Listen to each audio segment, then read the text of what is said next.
I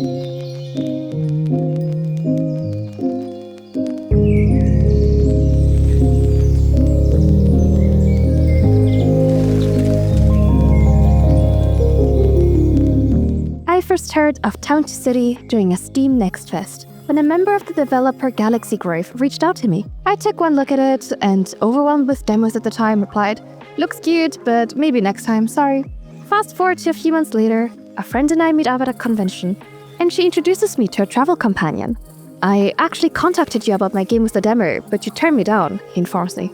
Oops. Embarrassed, I promised to give it a try now. Good timing. Early access released on September 16th, so no better time than the present. And so I hopped into Galaxy Grove's cozy voxel city builder and management game.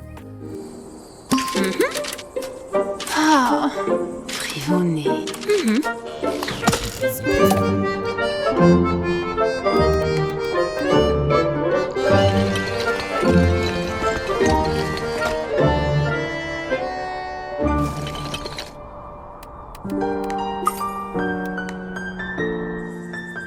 Despite my initial embarrassment, I'm incredibly grateful to my friend for this chance encounter.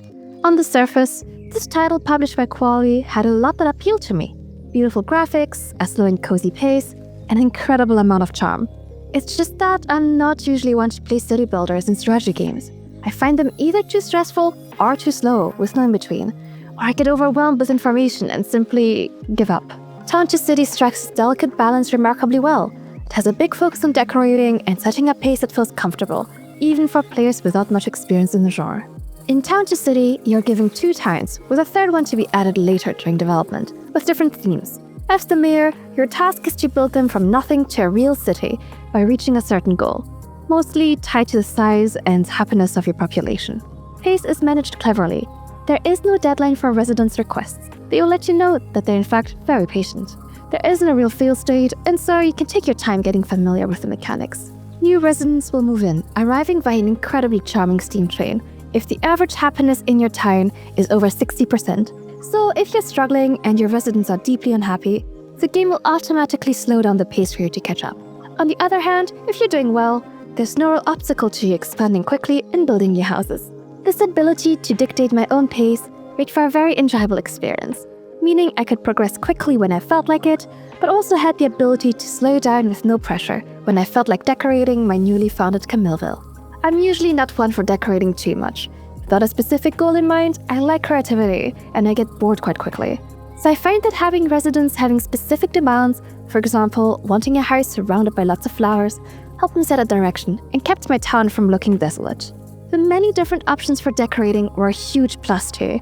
Depending on where you place certain items, they will change their appearance. For example, a streetlight turns into a lantern when placed on a wall and starts floating when placed on water. I loved experimenting with different placements and finding new options. It really helps that decoration is very cheap, usually costing only a few coins each, meaning players are encouraged to experience and decorate. I also enjoyed the management aspect of Town to City a lot. You will have to balance different types of buildings with different perks to keep your villagers happy. Food, science, produce, entertainment, clothes. These are but a few of the aspects you'll have to manage. The initial villagers are easily pleased, but the difficulty ramps up later once you're familiar with the mechanics and artisans are introduced. While they can work in certain buildings normal villagers can't, they're also way more demanding, leading to an interesting challenge for more experienced players. Unfortunately, I sometimes struggle to create my ideal town. It's easy to accidentally delete roads instead of drawing new ones, and I wish there was a simple undo button. There is a grid system and a tool to help snap things to roads, but I somehow still ended up with wonky streets at times, I'm not sure how. The length of roads you can draw in one go is also capped, which didn't help my general lack of symmetry. I would love to see more tools or precision in the full release to help with that, especially since creating a beautiful city is one of the main draws of the game. In the same vein, I would love to see a few changes being made.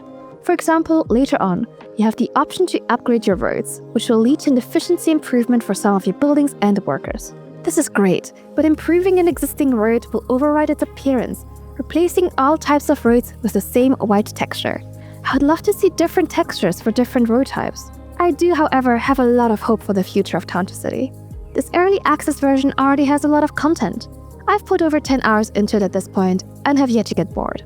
There's a lot to unlock, and the gameplay, while simplistic compared to some of the more complex city builders, has enough depth and variety to keep me engaged. The team has also been great for feedback. There is a Twitch integration, allowing viewers to join a streamer's town by writing in chat.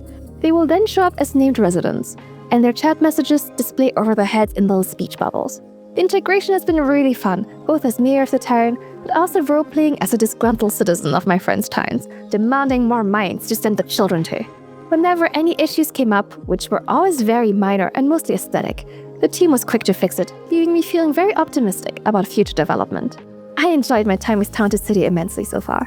There's a lot to do already, and the future content that has been announced sounds exciting. The player-dictated pace and lovely aesthetics really speak to me, and I think a wide range of people will enjoy this game, from cozy gamers to city builder fans.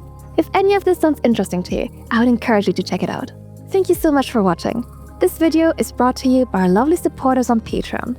Noisy Pixel is run by a group of gamers, providing independent gaming coverage through news, reviews, previews, and more. If you enjoyed this, please consider checking out our Patreon to support our continued growth, and make sure to subscribe so you don't miss any of our future content. Thank you, and see you soon!